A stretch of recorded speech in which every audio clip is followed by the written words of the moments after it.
So all the wiring harness guys are busy, and there's like a 2-month waiting list, so I'm just going to try and wire this myself. The easier one to wire is the chaser. I actually have an engine from the Soarer, and the way I know that is not only by some of the things over here, you also see this like diagnostic unit, which is pretty cool. Can't tell if you'll be able to see in there or not. These two bolts bolt on the firewall. This all then comes into the engine bay. These 4 right here go to my ECU, and then these 2 are traction control. I don't think these 2 need to be hooked up to anything. We'll find out. But the ECU is easy. Apparently there's only like 3 or 4 wires I need to run power to. Everything else is just kind of connecting everything and controlling it. Then this is your, I guess, the engine harness. So between these, we're receiving the outputs from some of the different sensors, as well as powering some of the coil packs and the injectors and whatnot. I believe this one houses the power to injector as well as powers to coil packs. We'll find out as I'm wiring it. This one, I believe, is AC. And then the rest then just goes into all the sensors. So, yeah, this is going to be ambitious to try and do this, but we'll see how it goes. Let me show you now how to use a multimeter. So, kind of just really trying to teach the basics here, if anyone's really interested. So, you might not be able to see, I'll try and get a little closer. So basically you have resistance up here, direct current voltage here, alternating current voltage here, capacity, I think that's capacitor stuff, and direct current amperage. And then what I'm using here is the continuity. It has this little musical note, and basically what that means is it's going to beep when I found the right connection. So I turned it on. You want to make sure you wire these 2 correct and you don't put this guy there. Those are your fuse sources if you are measuring current. Here's the noise we're listening for. I don't know if you could hear that on the GoPro. But so I started doing some of the pinout and I found one of them. Let me just show you guys what I kind of am going to have to do, because ECU pinout was easy to find online. But finding the harness layout was not easy for the Soarer for some reason. So I actually started finding, you can do either or really. I kind of like to start here and then put my ground elsewhere. I think pin 1 is right here. Nope, not that one. So pin 1 is another one that I found down here, which is your low oil level sensor. See if we get it.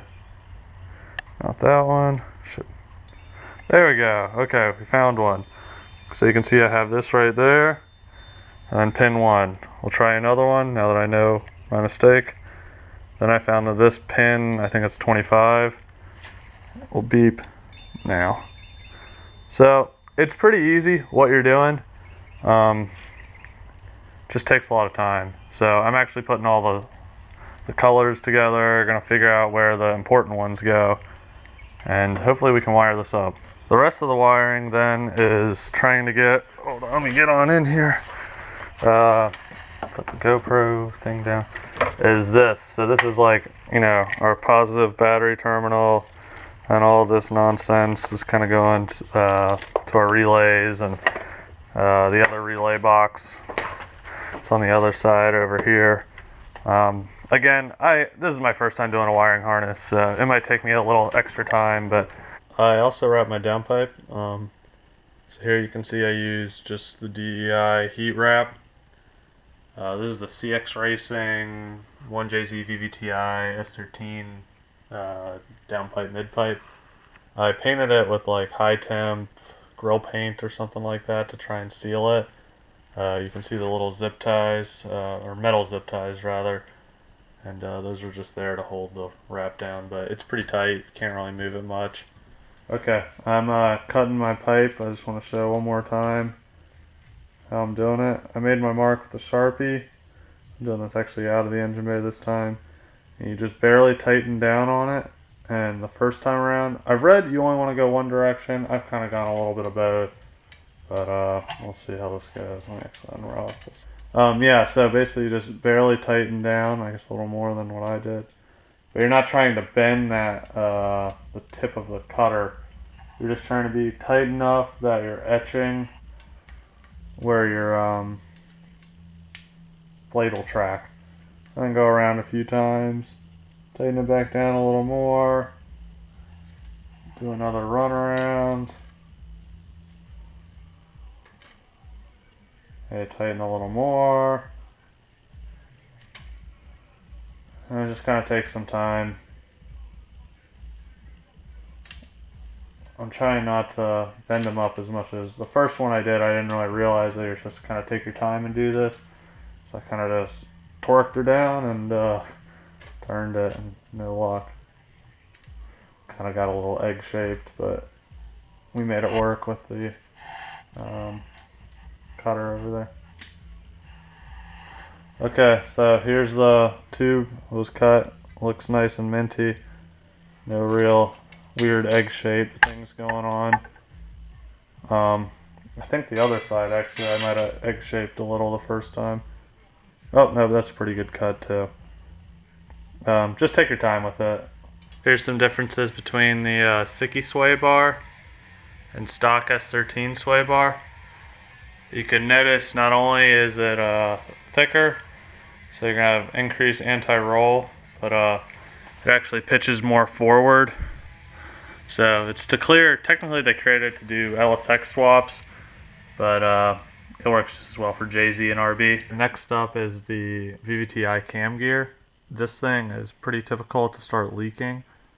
There's this O-ring that sits in here, and you'll start seeing sometimes in the engine bay it gets really oily in there. So here's how to take this one apart and replace that seal. They also tell you on top of the valve cover, this is the one thing you're not supposed to take apart, so we're going to take it apart.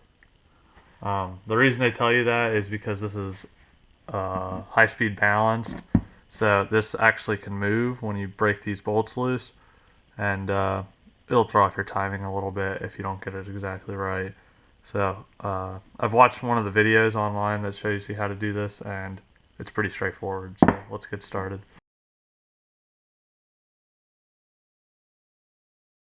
There you can see the seal right here. It'd be a little tough to see, but I'm going to break that off with some razor blade. Here's the rest of the funky assembly in here. And